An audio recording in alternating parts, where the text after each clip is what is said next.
We're pleased to have you for this special first public program of our winter season. We had a hiatus over the holidays. We have a lot more good things coming, and I'll tell you about those after the close of this program, but we're glad you're here. Tonight's program is brought to you with the support of the National Archives and Records Administration, which is our parent organization in Washington, and with the support of the Gerald Ford Presidential Foundation. To introduce our speaker tonight, I have invited my colleague, David Horrocks, who is our supervisory archivist, to do the introductions. David? Thank you, Elaine, and a warm welcome on a cold night. Tonight we have the distinct pleasure of hosting Candice Millard. Ms. Millard was once a writer and editor for National Geographic magazine. And that experience must have been handy in her research for her first book, the award-winning River of Doubt, Theodore Roosevelt's Darkest Journey. River of Doubt followed President Roosevelt on a poorly planned and deadly expedition down a tributary of the Amazon River. In researching the book, Ms. Millard trekked through the hinterlands of the Amazon, interviewed indigenous peoples, and experienced a terrifying plane engine cutout high over the rainforest. Legions of readers were rewarded for these efforts, and River of Doubt became a New York Times bestseller. It was named one of the best books of 2005 by, well, the New York Times, but also the Washington Post, the San Francisco Chronicle, the Christian Science Monitor, the Kansas City Star, and others. And tonight, Ms. Millard will be speaking about her second book, also her second New York Times bestseller, Destiny of the Republic, a tale of madness, medicine, and the murder of a president. It's a journey into 1880s America, told through the controversial election of President James Garfield, a surprisingly likable and interesting character. The stalking and shooting of Garfield by a delusional political partisan, a man who once briefly lived here in Ann Arbor. And the horribly misguided medical efforts that stole Garfield's life rather than saved it. Christian Science Monitor said of this book, filled with memorable characters, hairpin twists of fate, and consequences that bring a young nation to the breaking point. Destiny of the Republic brings back to roaring life a tragic but irresistible time. The Associated Press writes, the writing immerses readers into the period, making them feel as though they are living in that time. Comparisons to Eric Larson's Devil in the White City are justified, but Destiny of the Republic is better, says the Associated Press. I do too. I have a long list of other excerpts that I could read like that to you, but you don't want to listen to me. We all want to listen to Candice Millard.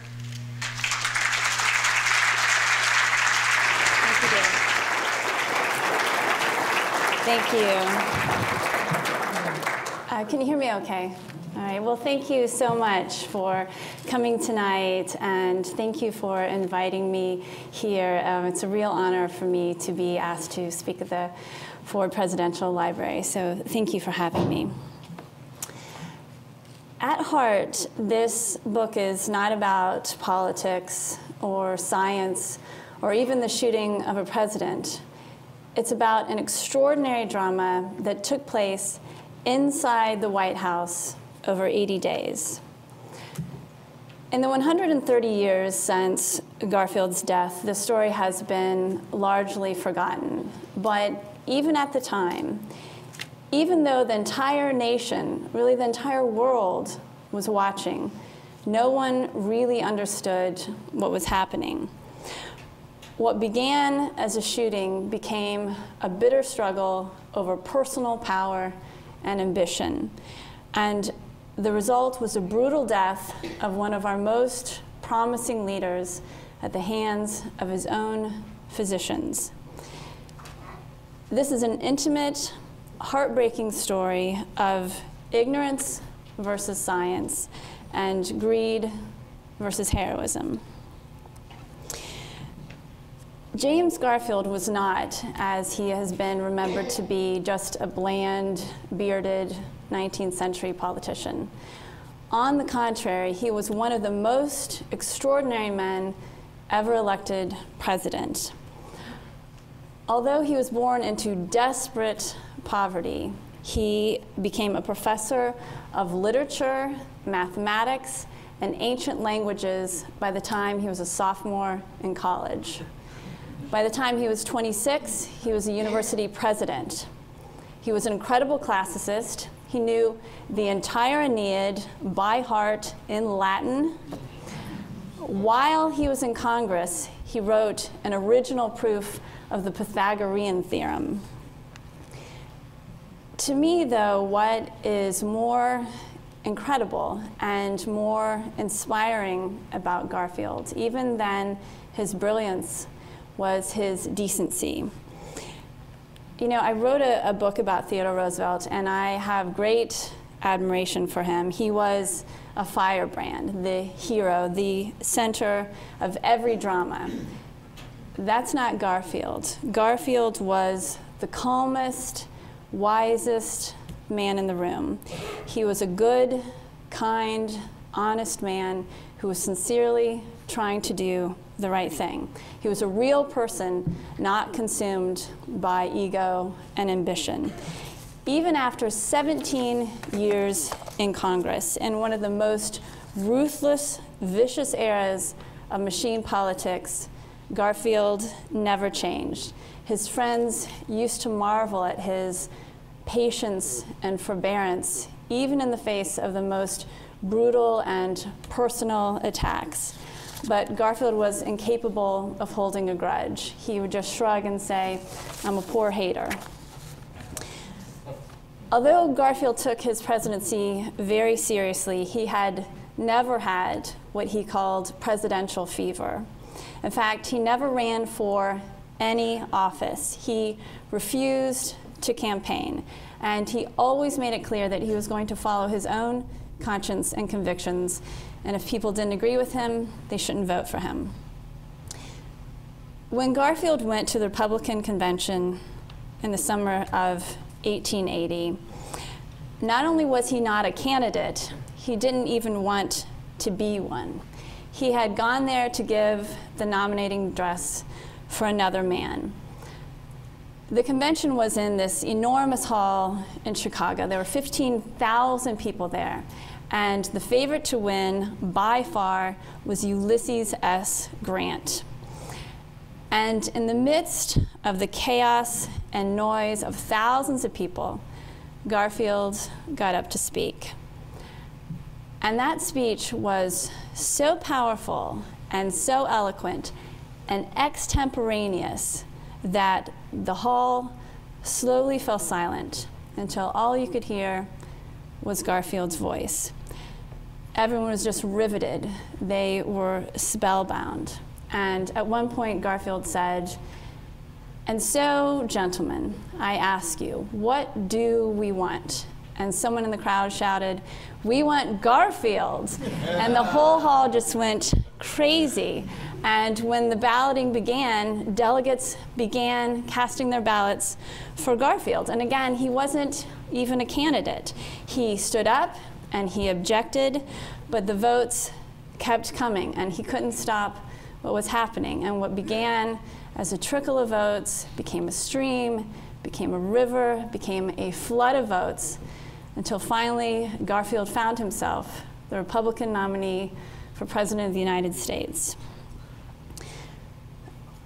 What I found again and again and again while researching this book was that not only was Garfield's life and his nomination and his brief presidency extraordinary, but the people who surrounded him were equally unbelievable. You just couldn't make them up. First, of course, there was Charles Guiteau, who was Garfield's would-be assassin. This was a deeply, dangerously delusional man, but he was very intelligent and highly articulate. If you read nearly any account of Garfield's assassination, Guiteau is referred to as a disgruntled office seeker, but that doesn't cover the smallest part of it. He was a uniquely American character, a product of this country at that time. It's a time when there was a lot of play in the joints, and there was no one to really understand what he was up to and hold him to account for it.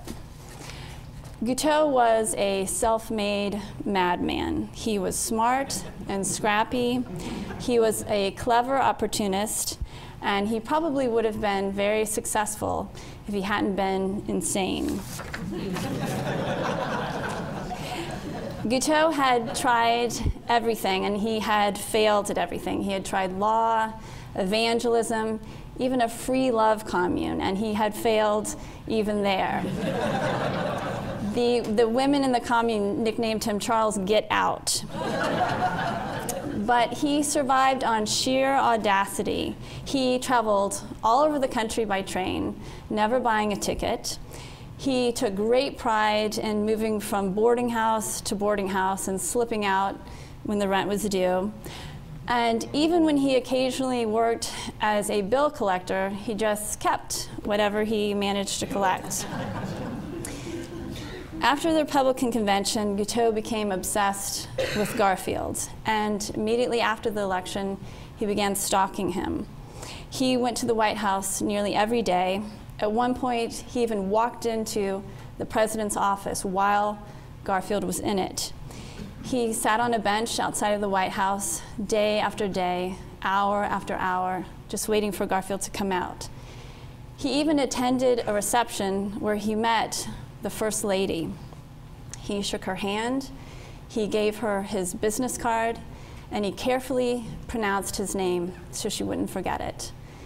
It was like a Hitchcock movie. It was incredibly creepy and absolutely terrifying. Finally, Guiteau had what he believed was a divine inspiration. God wanted him to kill the president. It was nothing personal, he would later say, simply God's will. As strange and fascinating and nearly as dangerous as Guiteau was Roscoe Conkling. Conkling was a vain, preening, brutally powerful machine politician who had appointed himself Garfield's enemy. He used to wear canary yellow waistcoats, and he wrote in lavender ink, and he had this great spit curl, as you can see, in the middle of his forehead, and he recoiled at the slightest touch. In fact, his vanity was so outsized that another member of Congress ridiculed him for it famously on the floor of Congress. But Conkling was no joke. He was dangerously powerful. As a senior senator from New York, he controlled the New York Customs House, which was then the largest federal office in the United States, and controlled 70% of the entire US customs revenue. Conkling tightly controlled patronage within his state, and he expected complete and unquestioning loyalty. In fact, his apartment in New York was known as the Morgue. Conkling was enraged when his candidate, former President Grant, didn't win the nomination, but he was apoplectic when he realized that he couldn't control Garfield. To Conkling, the attempt on Garfield's life was his ticket back into power. But for the first time in Conkling's life, nothing turned out as he had planned. Next is Chester Arthur. Chester Arthur was Garfield's vice president, but he was Conkling's man. Politically, he was completely Conkling's creation. In fact, the only other political office he had held before the vice presidency was as the controller of the New York Customs House, a job that Conkling, through Grant, had given to him. In that position, he made as much money as the president, and he never showed up for work before noon. Arthur preferred a life of leisure. He liked fine clothes, old wine, late dinner parties, and he was nearly as preening as Conkling. In fact, he even moved his birth date back a year to appear more youthful. Even within the Republican Party, Arthur's nomination to the vice presidency was considered a ridiculous burlesque. After the election, Arthur continued to make it clear where his loyalties lay. He took vacations with Conkling, he even lived with Conkling in Washington, and he took every opportunity to publicly criticize the president.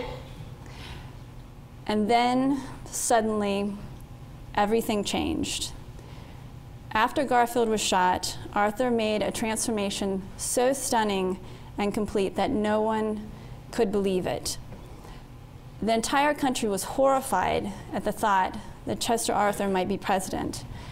But unlike Conkling, Arthur was sickened and grief-stricken by the shooting.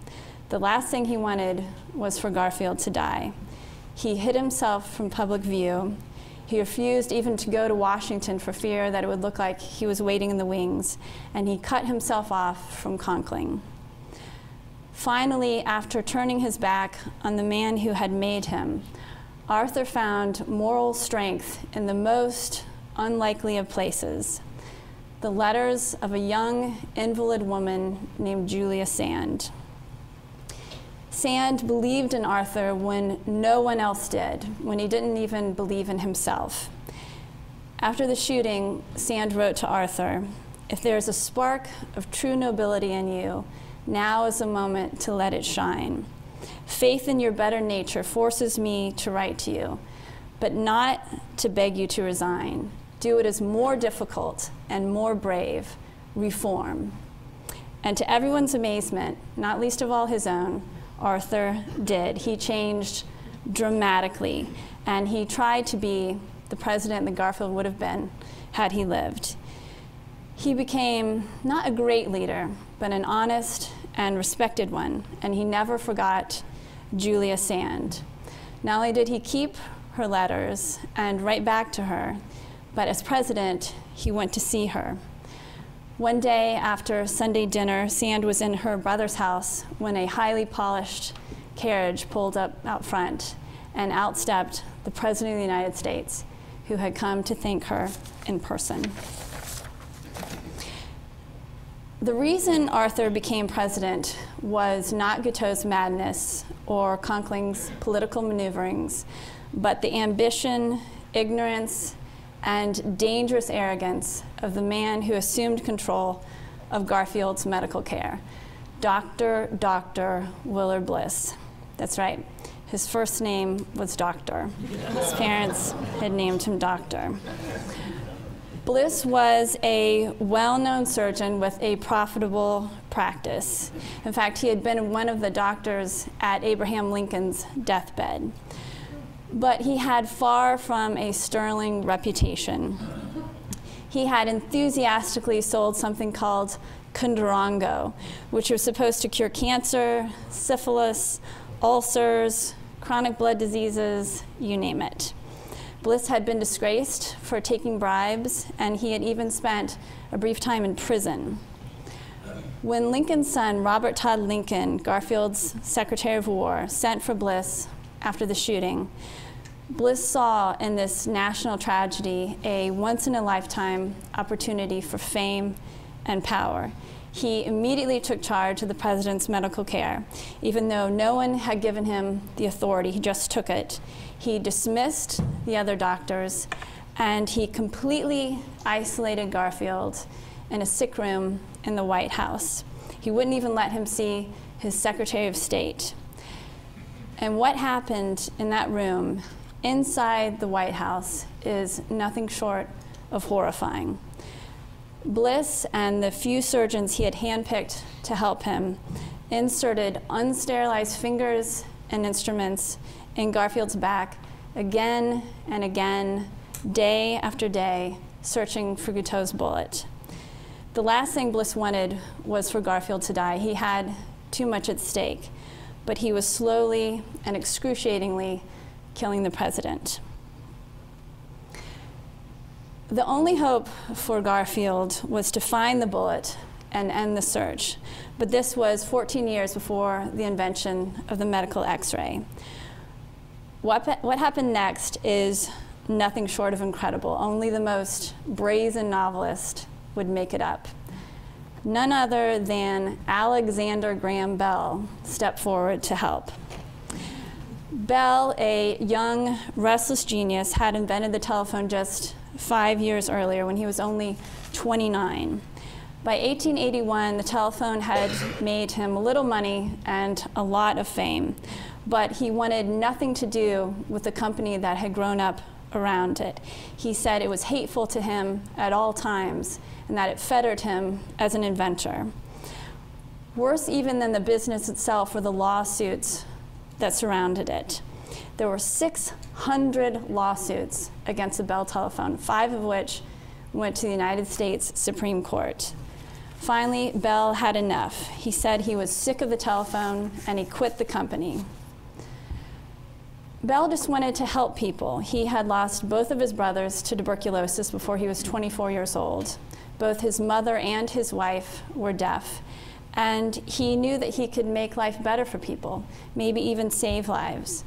But he worked so hard that his wife and his parents were terrified that he would literally work himself to death. When he was working, he would not stop to rest or eat. His only respite was to play the piano deep into the night. But even then, he played with such an intensity that his mother, who had taught him to play, called it a musical fever. When Garfield was shot, Bell turned his life upside down to try to help him. It sickened him to think of Garfield's doctors blindly searching for the bullet. Science, he said, should be able to do better than that. Bell abandoned everything he was doing and spent day and night inventing something called an induction balance, which was basically a metal detector that he connected to a telephone receiver, in which he slowly ran over the president's body, listening for a telltale buzzing that would tell him where the bullet was lodged. In the end, Bell and science were defeated, but not because the invention didn't work. It did work. In fact, it went on to save countless lives before the invention of the medical X-ray. Alexander Graham Bell was defeated by the president's own doctors.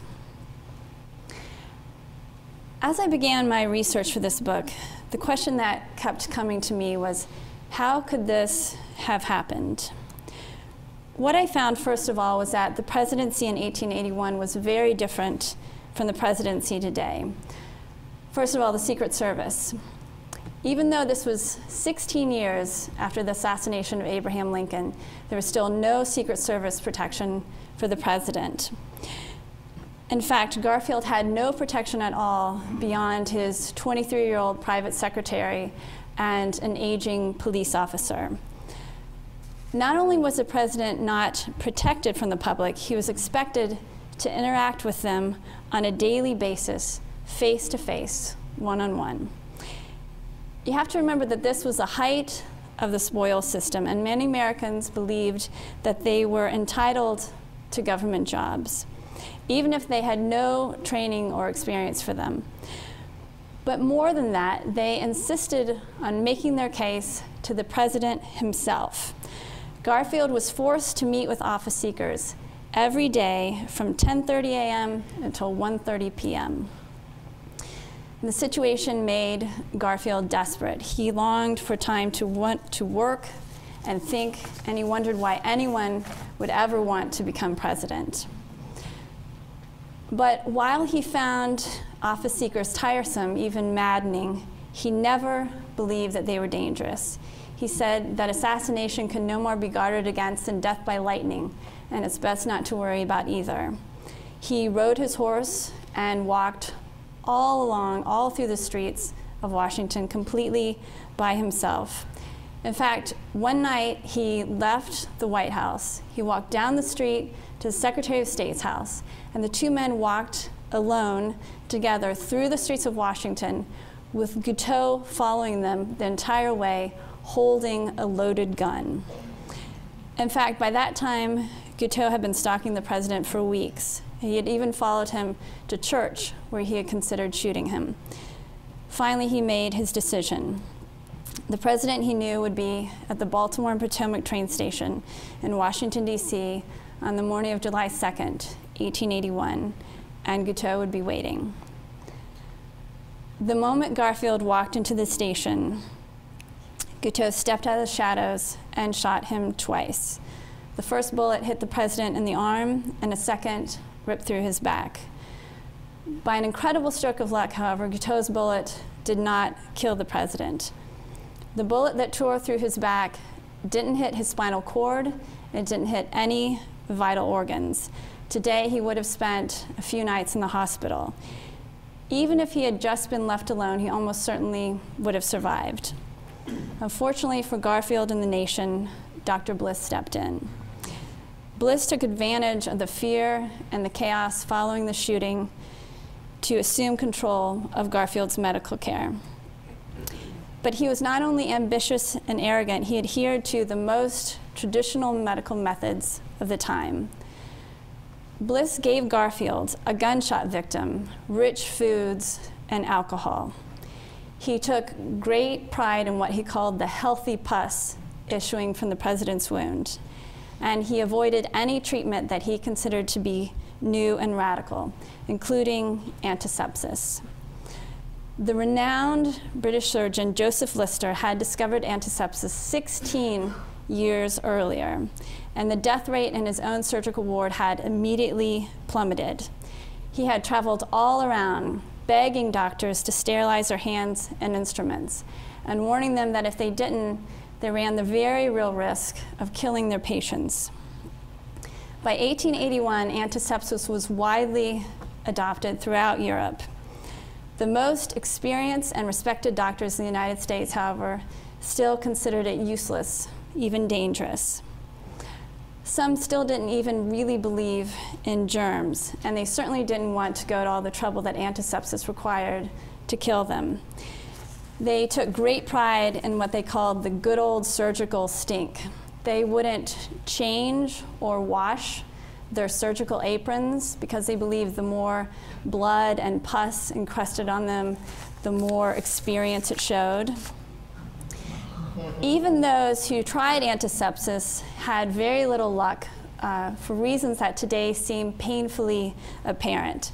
They would sterilize their knives, but if they dropped them during surgery, they would just pick them up and continue to use them. If they needed both of their hands during surgery, they would hold the knife in their teeth and then continue to use it. Even Alexander Graham Bell couldn't outrace the infection that was coursing through Garfield's body.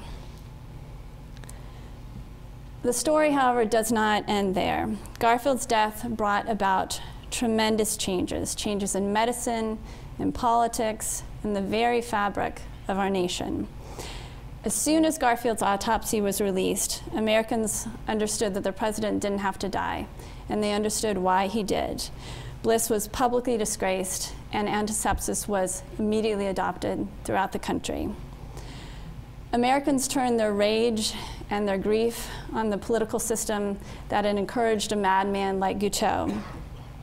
Chester Arthur himself, who owed his entire career to patronage, signed the Pendleton Act, which was the beginning of the end of the spoils system. Garfield's death also brought the country together in a way that had not been seen since the Civil War. Lincoln's assassination had only deepened that divide, but Garfield had been the first president since the Civil War to be accepted and trusted by the entire country, North and South, immigrant and pioneer, freed slave and former slave owner. His death was their loss, and their common grief brought them together. Above all, Garfield's death changed the presidency itself. You could argue that this really marked the end of the idealistic or perhaps naive concept of the president alone, meeting with office seekers one-on-one, making appointments at every level of government. It was obviously an unworkable system for a lot of reasons. It was open to corruption, it was completely inefficient, and it was personally dangerous. And it would never have worked as the United States grew into a major world power. And it's good that it's gone. But at the same time, these changes make it almost impossible to ever again elect someone like Garfield. The presidency today is not about a single person, but about a large, complex institution. The presidency is too big and too distant for Americans to be able to choose someone who isn't even trying to be elected. We have hopefully outgrown the day when a madman could just walk into the Oval Office and an incompetent doctor could seize control of the White House for nearly 3 months, killing the president in the process. But we likely have also outgrown the day when Americans could recognize the promise of a fine, honest man, a man with no financial support, no political machine, just the strength of his own words and ideas. And in a shining moment of democracy, make him our leader. Thank you.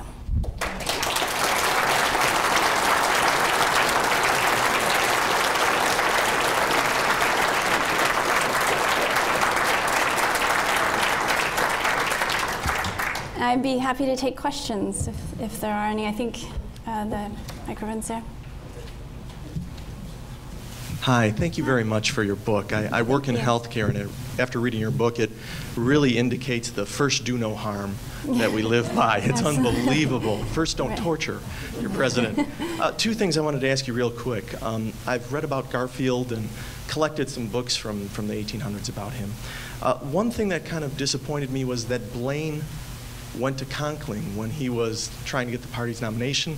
Wanted to know your thoughts on that, and I know you've met some of Garfield's family, and how were they, and that must have been very exciting.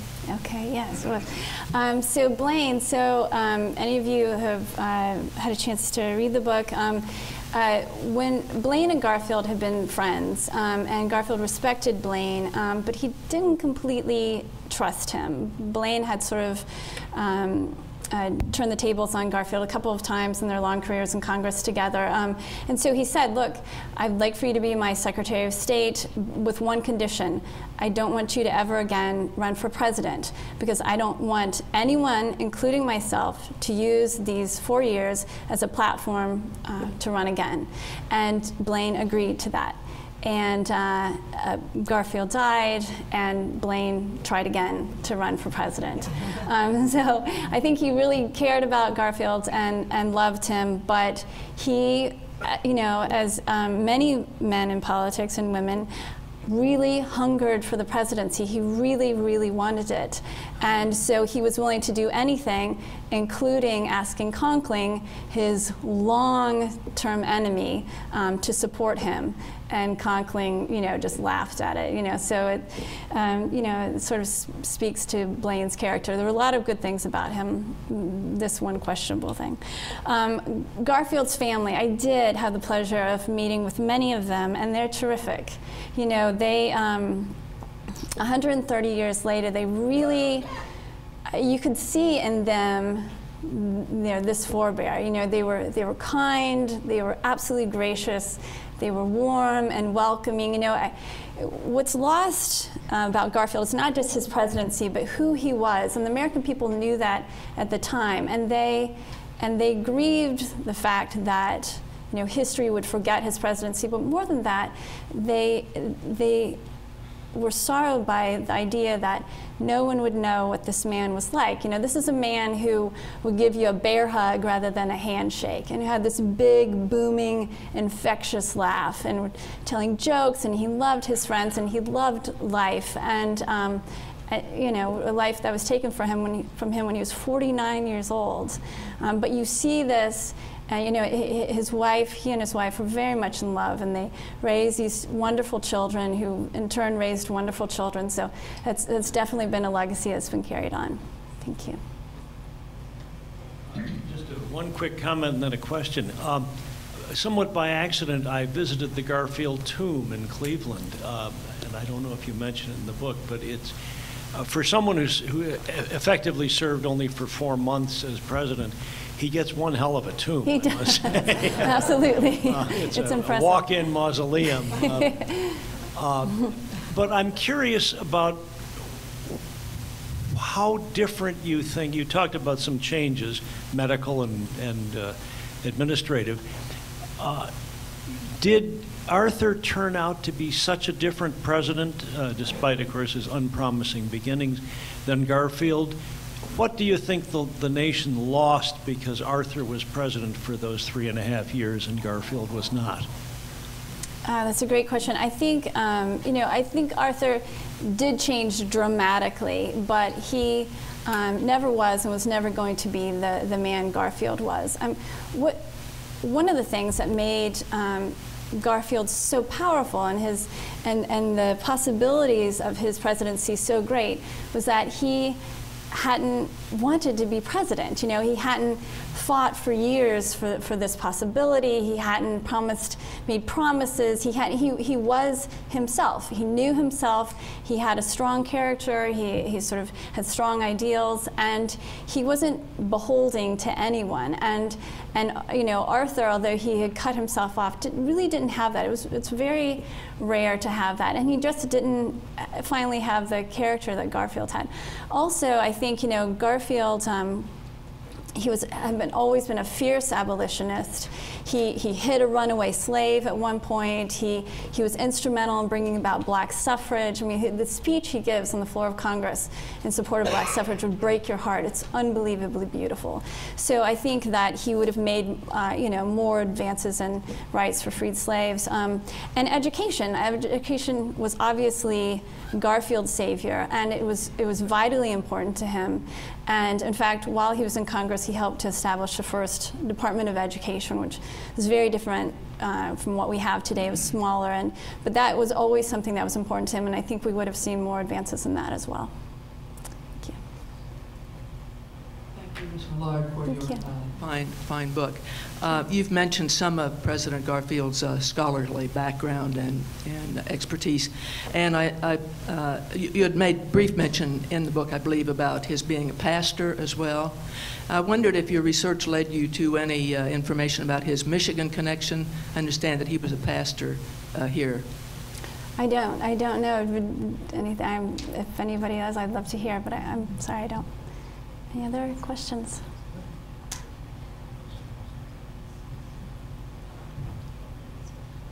There's just one thing I was wondering about, and it was through your research, did Alexander Graham Bell and President Garfield had a prior relationship before he tried to save him? They did not, and that's one of the things that fascinated me. In fact, I didn't come at this book through President Garfield. Like most Americans, unfortunately, I knew almost nothing about Garfield beyond the fact that he had been assassinated. My first book had a lot of science in it, and I wanted another subject that was science heavy, and I was researching Alexander Graham Bell. And I stumbled upon this story of him inventing this induction balance to try to help Garfield. And it really surprised me. Again, he's 34 years old. He had invented the telephone just 5 years earlier. He could do anything he wanted, and he absolutely turned his life upside down. He worked on nothing else for almost 3 months to try to help Garfield. And I thought, why would he do this? And that's when I started researching Garfield and was astonished by this remarkable man. Yes?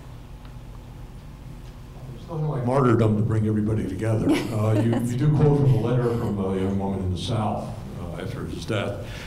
In a sense, though, this was a period of weak presidencies. And perhaps it's a little naive to think that had Garfield lived, first of all, this is a man from the North who's a Union general, strict abolitionist as he became.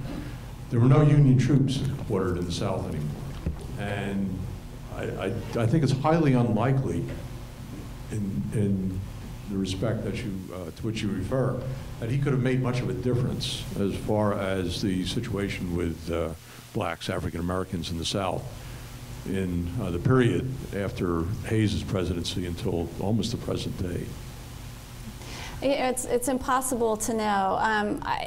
It's remarkable, though, if you read the newspaper articles of the time, the journal articles of the time, the outpouring of grief and not just grief, but rage over this assassination. And it absolutely was from the South as much as the North. As I said, you know, Lincoln's death really deepened that divide, and the South didn't feel that they could mourn. They felt implicit in his death.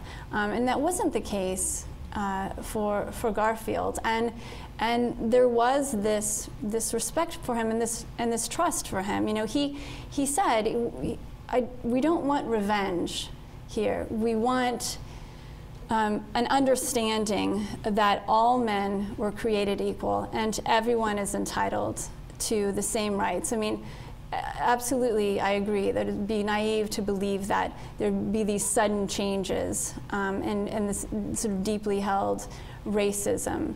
But you have to marvel at the fact that they are able to accept him at all, given his background, and they did. And it, you know, the coming together of the nation obviously wasn't perfect, and there were still a lot of problems after his death, but it was profound at that time. Any other? Hello again. Hi. Candice, could you tell us a little bit about Guiteau's time here in Ann Arbor? I think it'd be interesting. It was brief.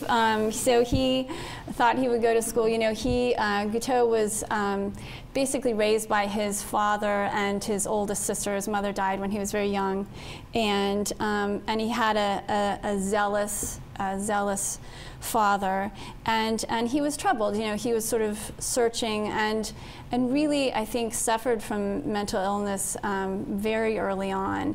In fact, his family had tried to have him institutionalized several times, but he lived this very peripatetic, very solitary life, and he would just slip away again and again and again. And so and that's how he sort of found himself at this free love commune. You know, he was just searching for something, and then he focused in on Garfield after this really remarkable turn of events at the convention. So he was a very strange, tragic, but fascinating man.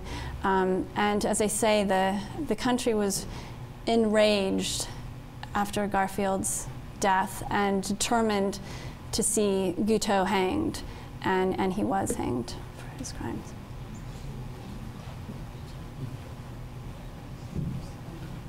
You don't mind me asking one more question, but it's a real opportunity to have you here.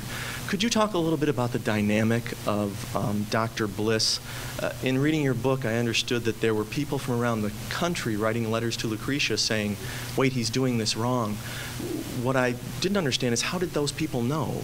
You know, she was getting letters from, what, Kansas, was it, or whatever? And yet there was a team of physicians, yet Bliss was masterful, it seemed, in keeping them away from good care, and yet people really recognized that. And not only did he get away with it there, but then also, even after the autopsy was released, I mean, he did get away with it, even coming to Congress for $25,000 at a later point. That it amazes me, the power he wielded. If you could talk about how did he own that and make it happen when it seemed apparent what he was doing?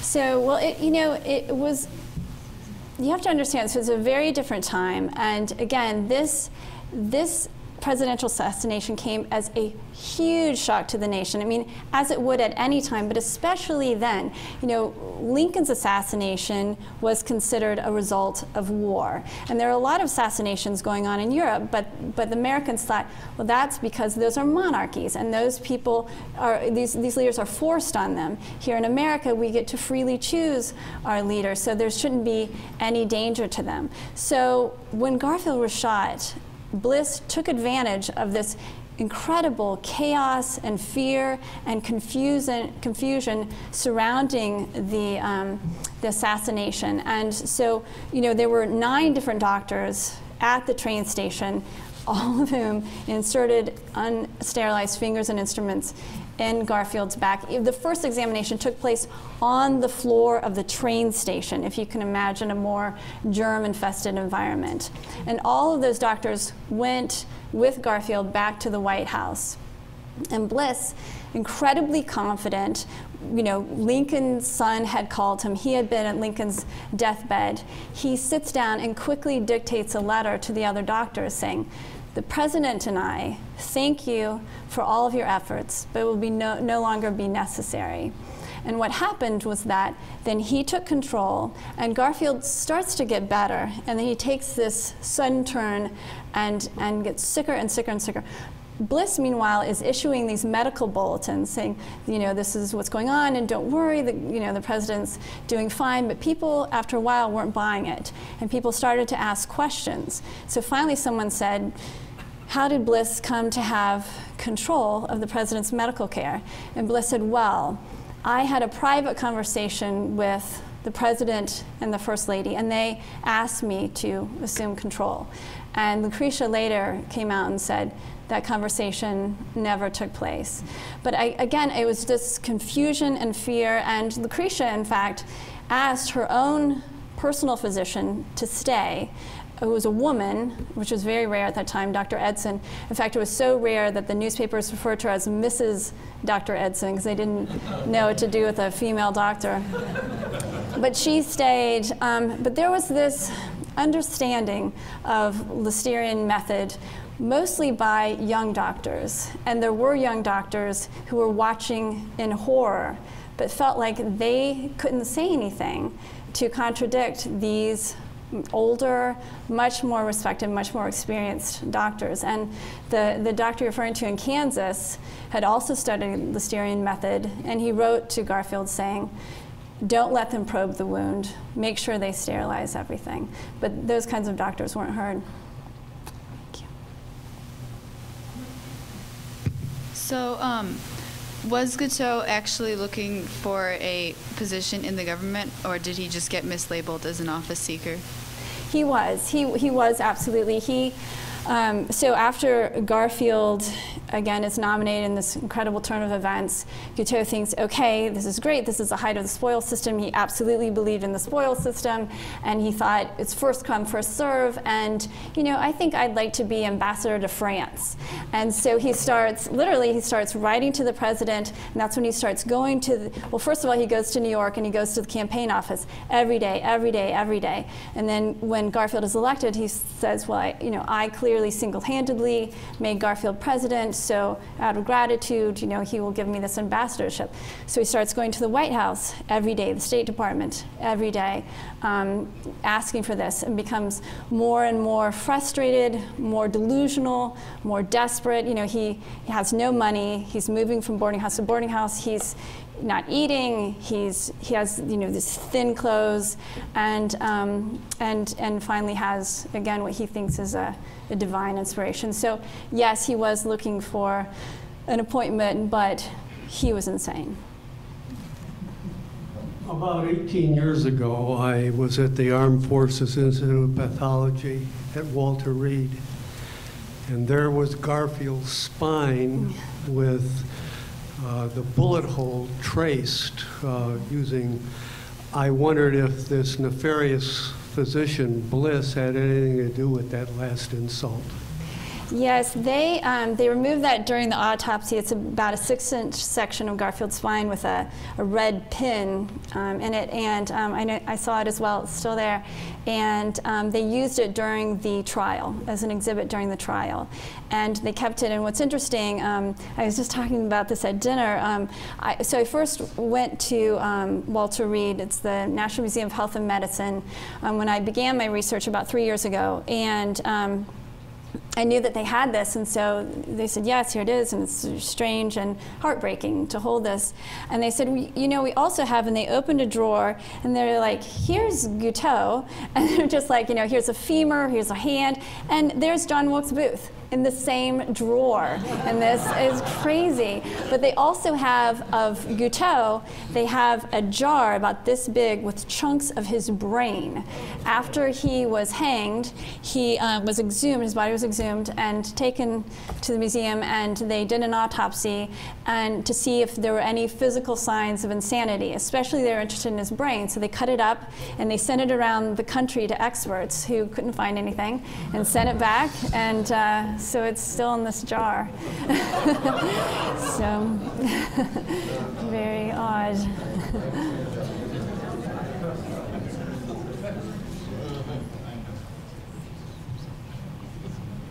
Hi, although I live up here, I'm from Ohio originally. I'm from Cincinnati. We have a beautiful little place where there are government buildings downtown called Garfield Place.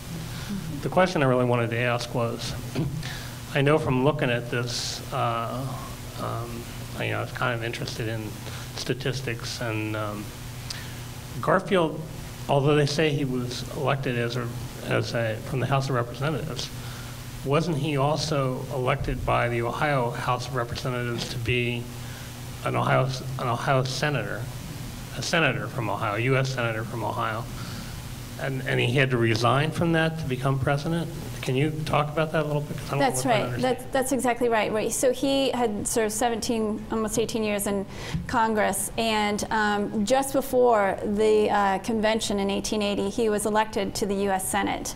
And then when he finds himself the nominee for president, he never is able to take his Senate seat. So being president instead. That's exactly right. Well, thank you very much. Oh, I'm sorry, did you? I'll take one more, sorry. Go ahead. But I'm back. I was thinking, I remember from many years ago reading about Guiteau saying that he was a stalwart among stalwarts, and that being a political position within the Republican Party, and that he felt that's why he was being overlooked. It was really a political discrimination against him. Can you explain what that term might have meant in the context of the day, and how it played out in his own fevered mind? Yes, I'd be happy to. So, right, after Guiteau shoots Garfield in this crowded train station, he's very quickly captured, and he shouts out, "I am a stalwart among stalwarts, and Arthur will be president." Okay, at that time, the Republican Party was deeply divided, split into two factions. There was a stalwart faction, which was very conservative and wanted to protect the spoils system. And this is Conkling, and this is also obviously Arthur. And then there were what they called the half-breeds, and were much more liberal and wanted reform, and that is Garfield. And so after Garfield is thrust into this position, he is also forced upon him is Chester Arthur to sort of placate Conkling, because they needed New York votes and they needed Conkling to help them. And so Guiteau, as he becomes more and more frustrated that he's not getting this appointment that he believes he deserves, he thinks, okay, God wants me to kill Garfield because he wants a stalwart, Chester Arthur, to be president. And that's the story behind that. All right, well, thank you again very much.